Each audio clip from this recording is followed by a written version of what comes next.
विरोध कीजिए, लेकिन आपको चुन करके आना पड़ेगा। अब उनको लग रहा है वन नेशन वन इलेक्शन हो जाएगा तो चुने ही नहीं जाएंगे, तो और छेरा लग रहा, दस्त लग रहे बहुतों को कि वन नेशन वन इलेक्शन हो गया तो हमारा तो पहले ही मोक्ष हो जाएगा। हम तो सब मोक्ष प्राप्ति के लिए आगे बढ़ रहे हैं। तो हम तो चाहते हैं जिनके पास कोई विजन नहीं है उन लोगों का राजनीतिक रूप से भी मोक्ष हो जाए तो ही श्रेष्ठ है। तो सुना दोस्तों बाबा रामदेव क्या कह रहे हैं, यानी कि बाबा रामदेव के सुर एक बार फिर से बदलते नजर आ रहे हैं। कहाँ कुछ महीने पहले तक ये लग रहा था कि बाबा रामदेव ने बीजेपी और केंद्र सरकार से दूरी बना ली है, लेकिन अब इस बयान के मायने समझिए कि आखिर बाबा रामदेव को फिर से बीजेपी और केंद्र सरकार की नीतियों का समर्थन करते क्यों देखा जा रहा है। दरअसल पूरा किस्सा क्या है, इन दिनों योग गुरु बाबा रामदेव लगातार वन नेशन वन इलेक्शन के समर्थन में उतरते नजर आ रहे हैं। हरियाणा के करनाल में योग गुरु बाबा रामदेव ने शिक्षा व्यवस्था से लेकर चुनाव प्रणाली और भारतीय संस्कृति तक कई मुद्दों पर विभागी से अपनी बात रख रहे हैं। बाबा रामदेव कह रहे हैं कि देश को शिक्षा, चिकित्सा, भाषा और वैचारिक गुलामी से बाहर निकालना होगा।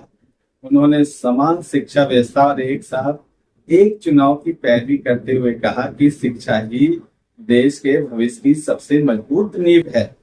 शिक्षा में हो बदलाव, ये लगातार बाबा रामदेव कहते नजर आ रहे हैं। अब बाबा रामदेव कह रहे हैं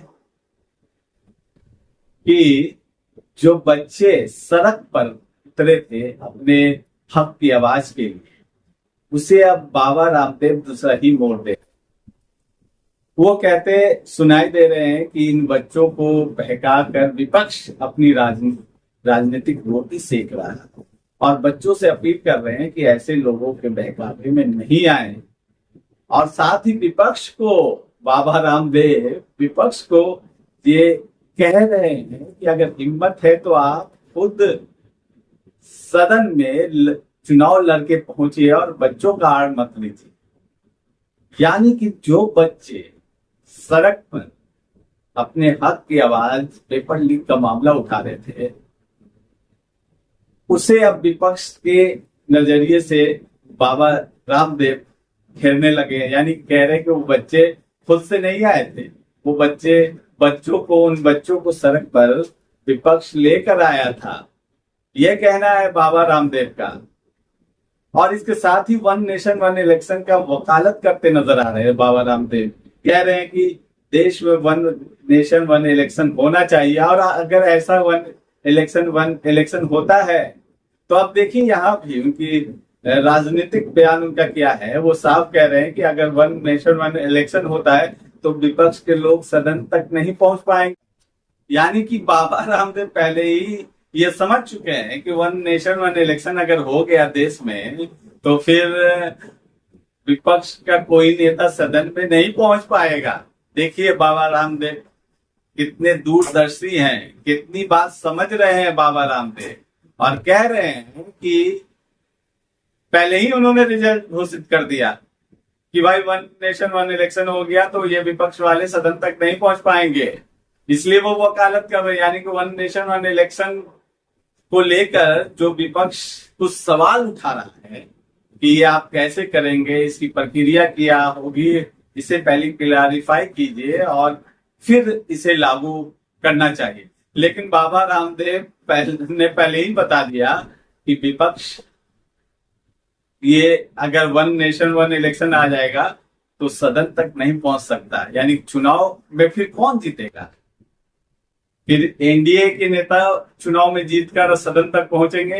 बाबा रामदेव का ये कहना है। इस बयान का मतलब ये समझा जाए, आप कैसे कह सकते हैं कि अगर वन नेशन वन इलेक्शन लागू हो गया देश में तो विपक्ष का नेता कोई भी नहीं पहुंच सकता है सदन में?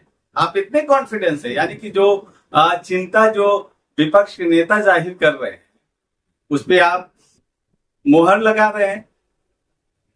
साथ ही जो बच्चे सड़क पर उतरे थे अपनी मांगों को लेकर, उनके सड़क पर होने की वजह विपक्ष को बता रहे हैं, जबकि ये दुनिया जानती है कि सीजेपी का आंदोलन था और कॉकरोच जनता पार्टी के आह्वान पर तमाम उसके मेंबर्स कह लीजिए, कार्यकर्ता कह लीजिए, और साथ ही कई छात्र, हजारों लाखों की संख्या में छात्र भी इस आंदोलन से जुड़े थे। दुनिया जानती है, सभी ने देखा, सभी सीजेपी के मेंबर्स नहीं थे।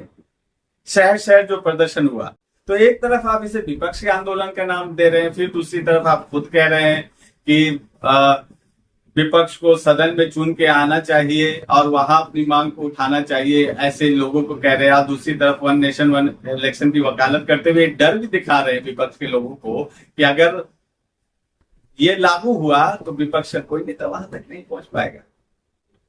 तो सवाल तो उठेंगे ही, आप ऐसा क्यों कह रहे हैं, इतना कॉन्फिडेंस आपको कहां से आ रहे हैं। तो खैर, आज का मुद्दा यही था कि बाबा रामदेव की एक बार से फिर से जो सुर है वो बदलते नजर आ रहे हैं और वो लगातार केंद्र सरकार और बीजेपी की तरफ से बैटिंग करते हुए दिखाई दे रहे हैं।